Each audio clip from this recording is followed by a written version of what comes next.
there, sports fans. This is Playitright TV, and I'm Quinito Henson. Hey everybody, Dyan Castillejo here. Welcome again to Playitright. We have a very fun and favorite topic for you. We're going to be talking to one of our professional, popular, and excellent volleyball teams. That is Petro Gazz.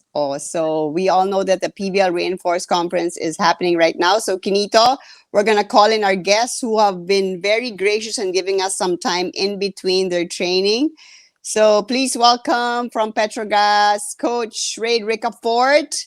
Hi, Coach. Hey, Coach Thank Rald. you. And then we have our import, Lindsay van der Weide, MJ Hey, Phillips, Bang Pineda, and Jonah Sabete. Hi.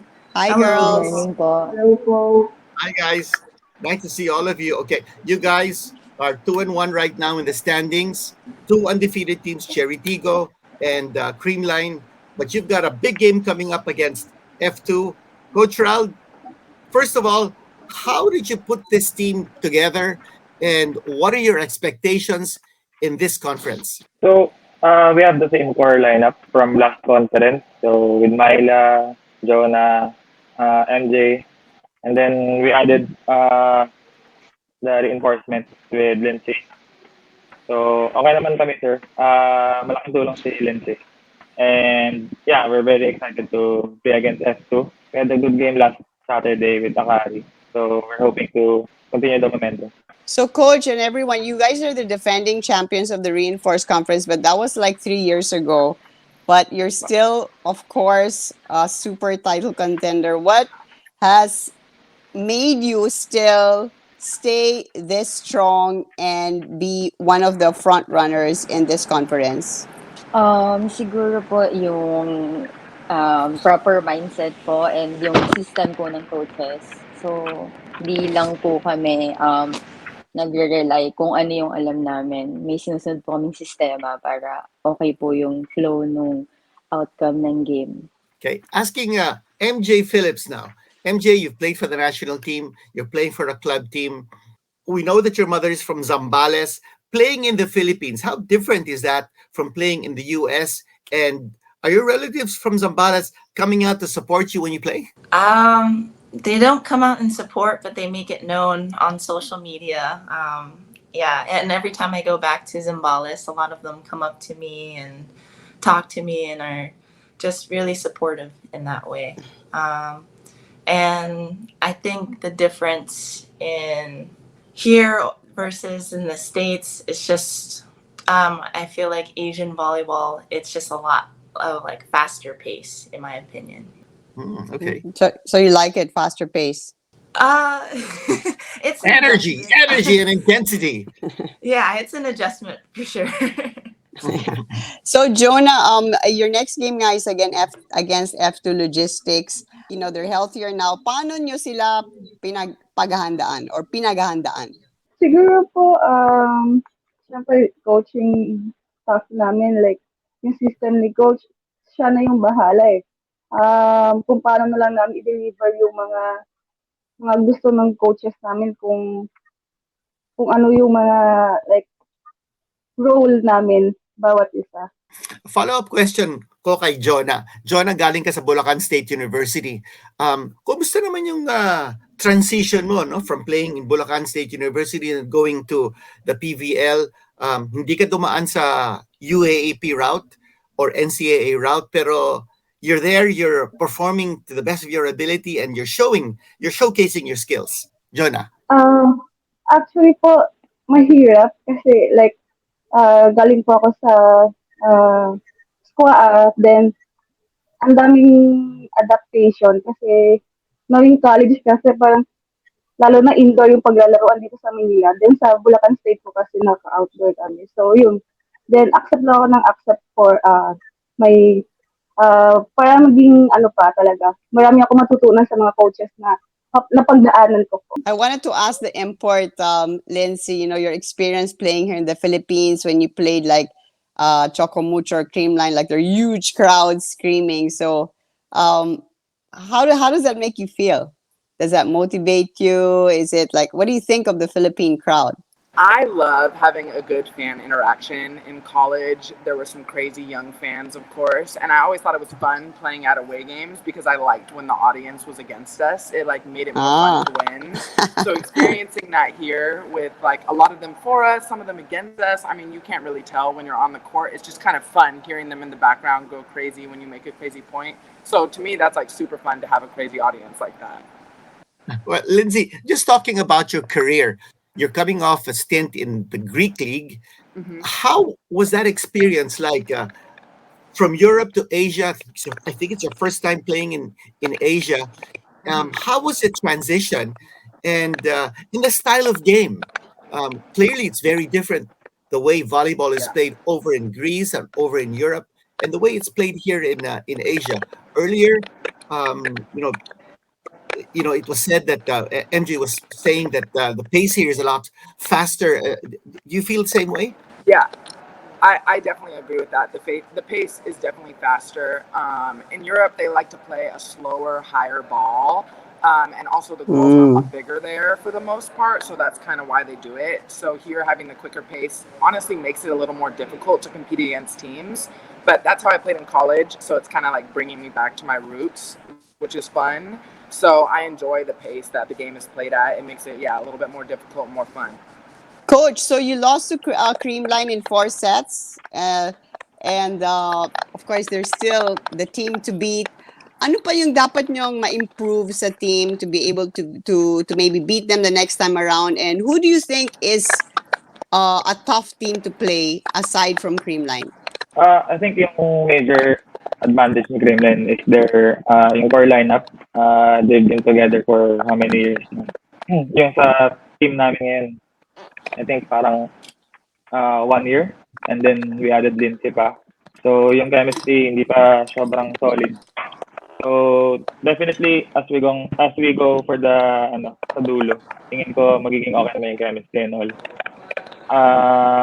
Ibang teams na pwedeng maging mas threat. Siguro, yun, itong Sabado, yung F2 with Callie and Lindsay Sander. And yung undefeated, yung Cherry. Coach Rald, matanong ko, you're also the coach of the UP men's volleyball team, ang UAP men's volleyball. Nag-usap tayo kanina. You were saying that mag-uumpisa in January. How is the experience like coaching men and coaching women? Saan ka mas enjoy? At, is it more challenging to coach these girls than the guys? And how is it for you? Are you put in a tougher pressure situation coaching women than coaching men? Coach Rald. I think hindi siya sir sa kung men or women, kung collegiate or sa pro. Siguro yung sa pro, medyo mas mataas din yung pressure. Pero mas na-enjoy ko sa women. Yung sa men, marami kami hinahabol eh. I mean, height-wise, hindi ganun kalalaki yung players ng UP compared sa mga kalaban namin like NU. So, nandun yung challenge saka yung difficulty nga na mahabol namin yung system ng ibang teams. With women's volleyball, lalo sa team namin, okay naman sila since nag-buy-in sila sa system. Mabait din yung players. Mabait din si Lindsay. So, wala namang problema. Did you understand that, Lindsay? He said, mabait ka rin. He said, it's nice. He said, you're a good player and you're a nice person. So, it's great for the team. Yeah, I feel like our whole team are really nice people, so it's very easy to be a nice person in this environment when you're surrounded by just like people who are uplifting you. Like I have never felt like bad energy or anything from anyone, including the coaches, and honestly that's rare because I've been through some very bad energy coaches. So coming into wow, it's not like that is really refreshing, honestly. That's so true because like when the energy is good, everybody has a positive, attitude, and unlike if you're having to deal with say something that's a little bit sticky. So yeah, that's good, Coach. Did a great job, and everyone. I wanted to ask MJ. You have a new position now as middle blocker. Are you adjusted? Ka na? You like it? What are your thoughts?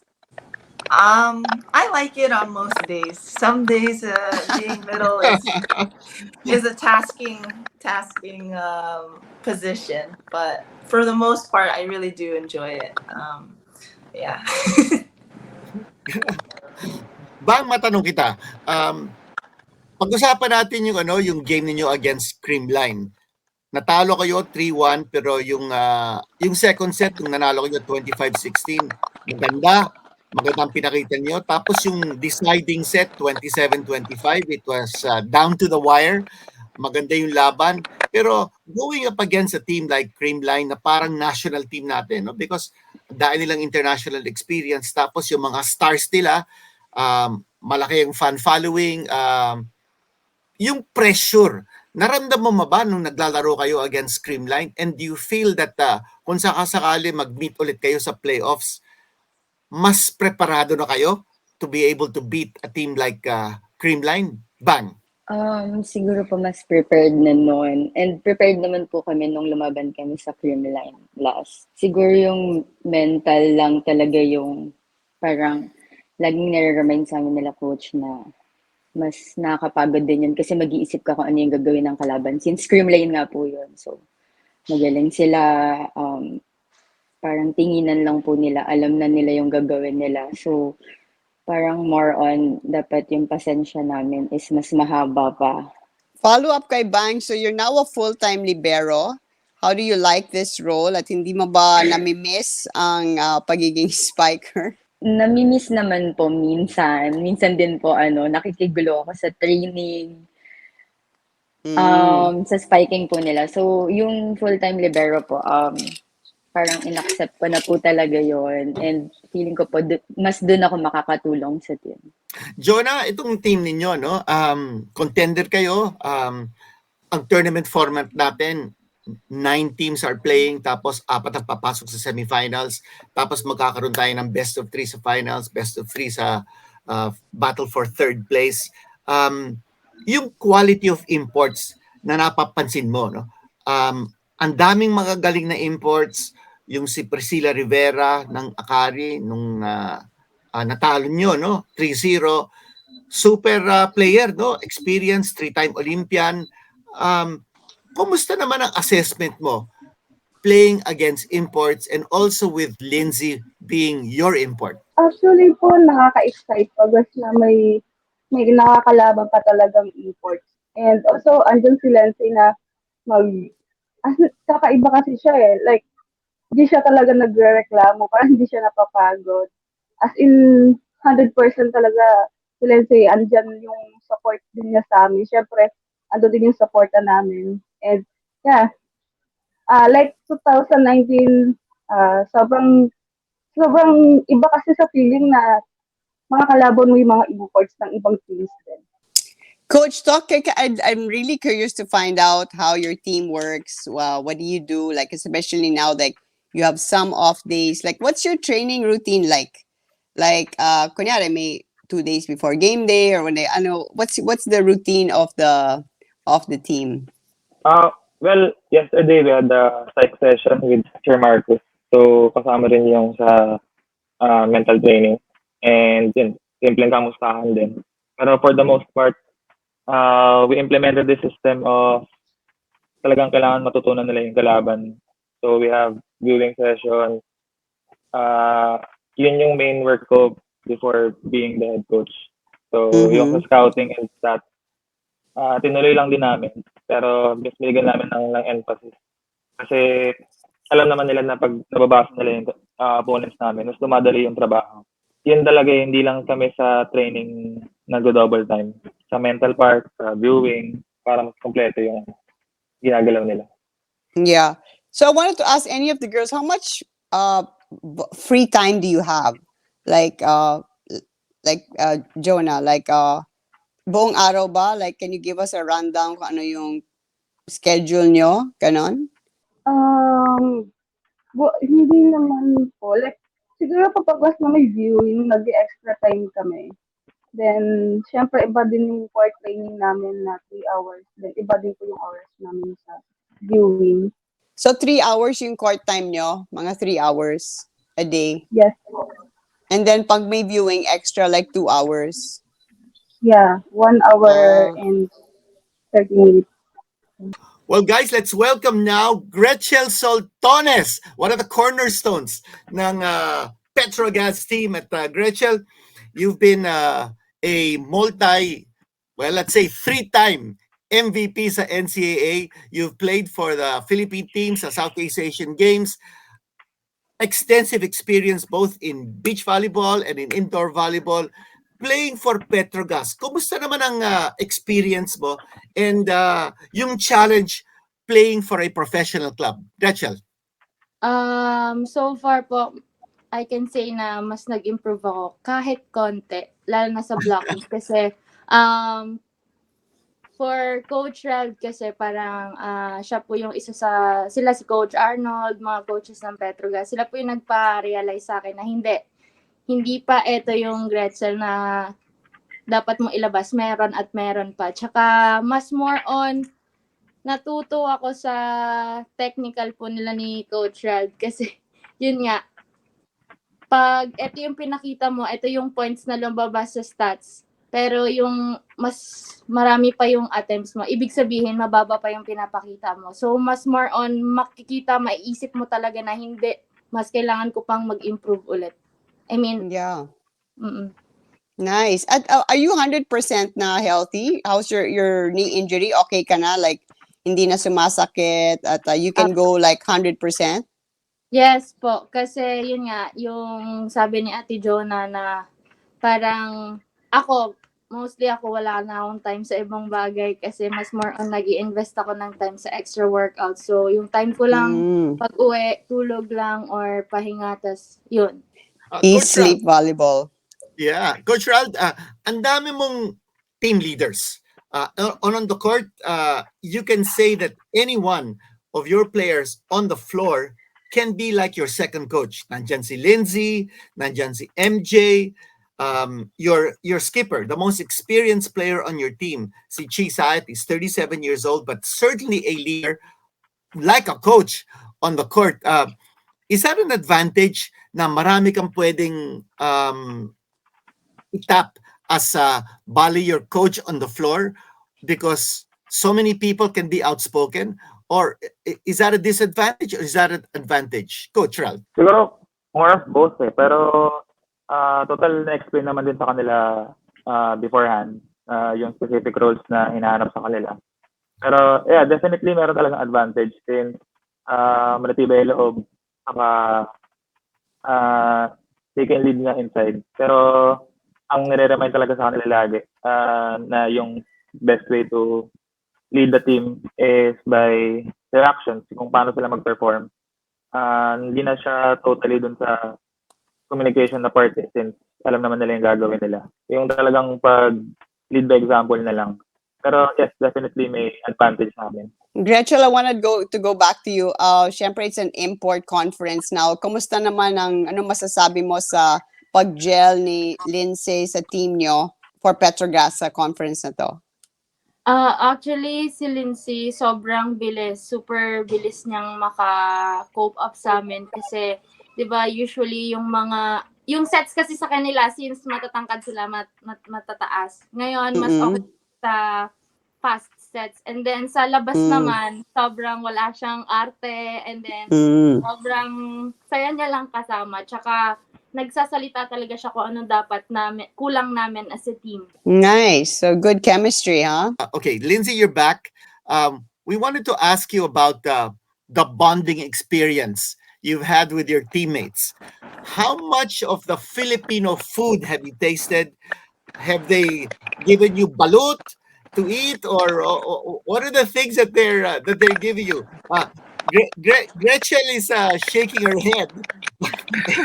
I wonder what that means. Lindsay, how are you enjoying Filipino food, and what have you been eating lately? Well, honestly, I enjoy all kinds of cuisine, but Filipino food is very good. I feel like it's very savory, and that's what I really like about it. We actually just went out to a restaurant after our last win, which was nice.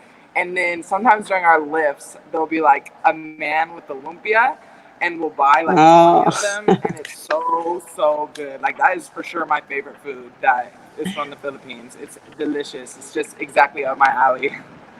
What was it? Lumpia and what was the other one? Lumpia and I was just saying lumpia is the best one, and I was saying we went out to a restaurant after our last win, which was, I mean, all the food is really good, to be honest. I have Pero Gretchen, umiiling-iling ka eh. Ano yung naisip mo nung napapag-usapan natin yung bonding experience si Lindsay at saka yung mga kinakain niya? Gretch? Ay, yung lumpia nga po, tsaka dapat po kasi ipapatry po namin yung balut sa kanya. Kaso po, baka kasi mag-ano yung tiyan niya at baka timing na may game. So parang sabi namin, saka ka na lang namin papakainin ng kung ano-ano pagtapos ng lahat. Sabi nyo nga, sobrang saya yung atmosphere ng team. Sino ba yung pinaka-loud? Sino yung laging nagbibiro sa team? Who is that? Is that you, MJ? Because you're smiling. It's MJ, Gretch for sure. Are you the joker? It's Huh? Gretch for sure. Oh, Gretch, Gretch.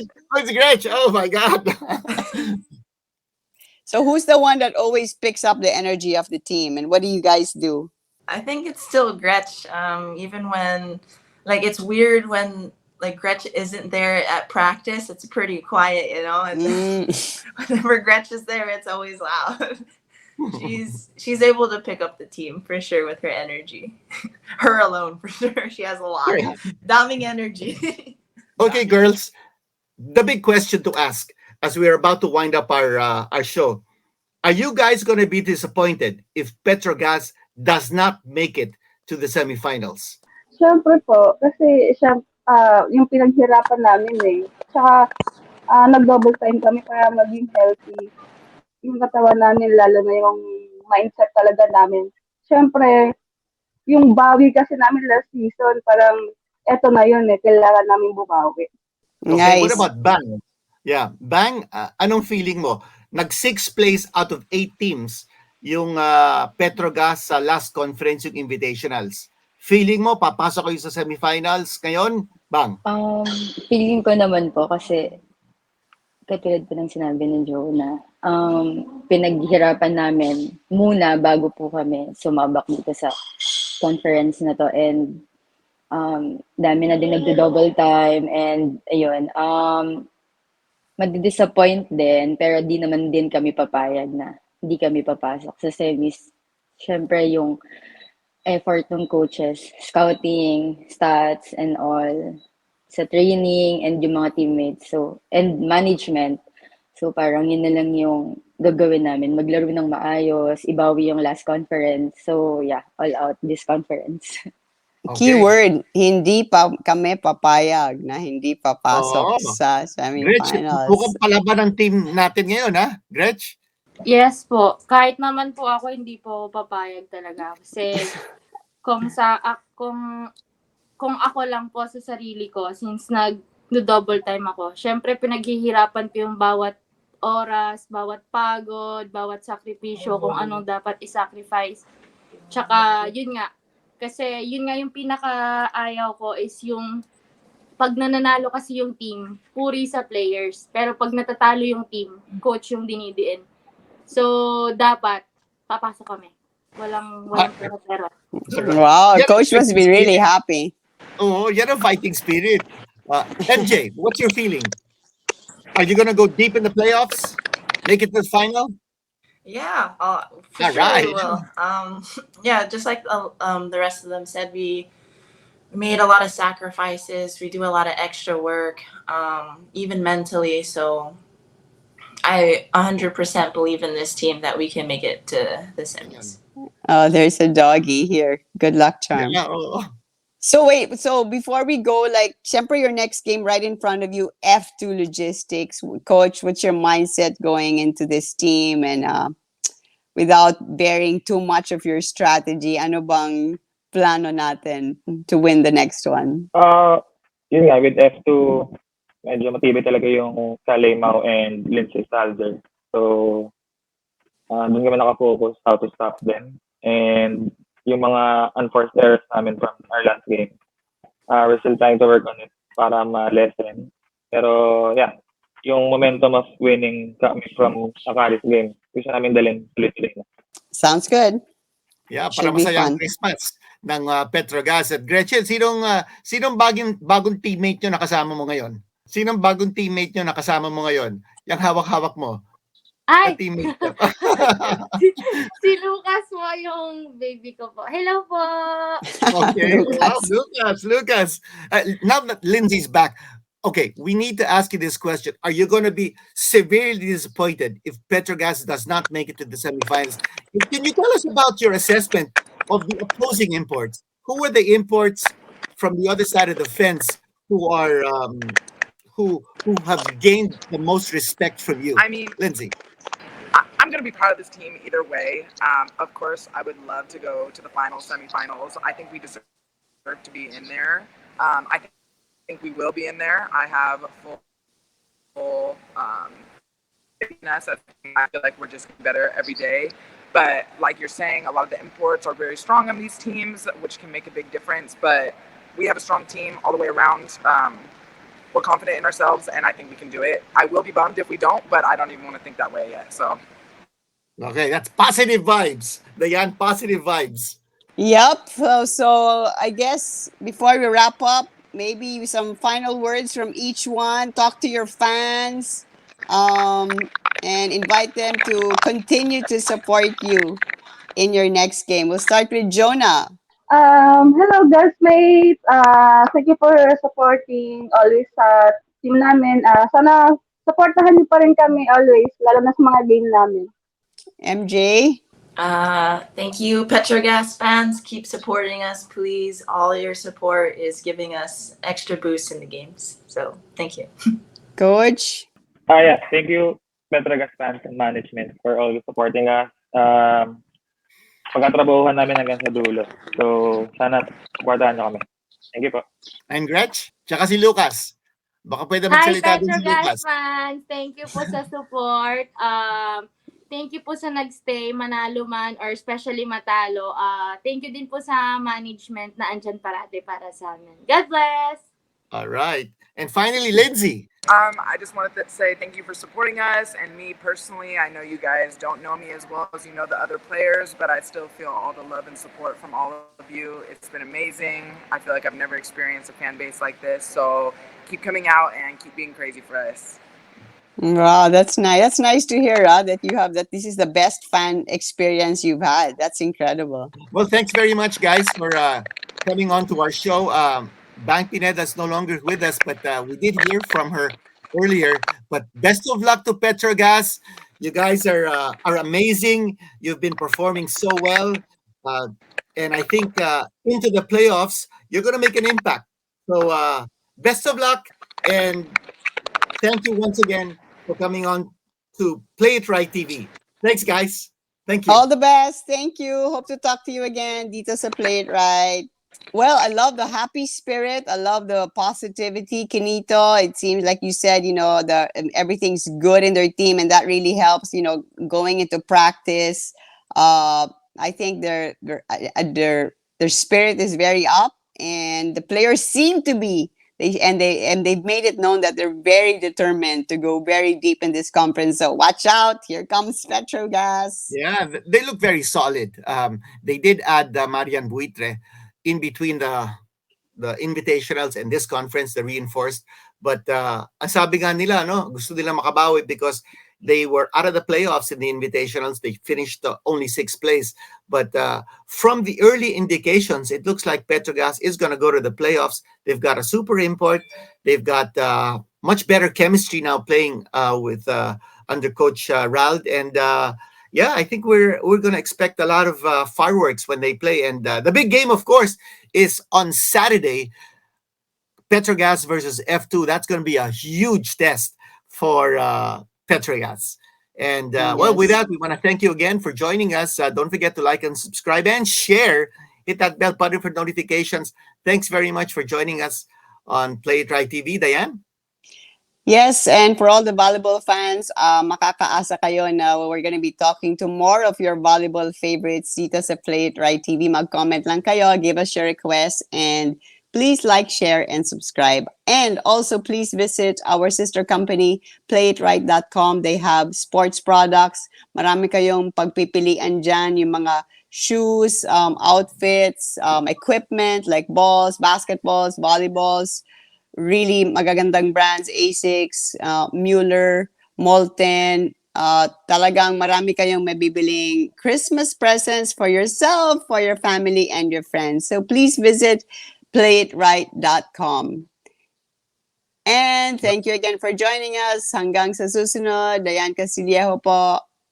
Quinito, Henson, maraming salamat. Playitright TV. Next time.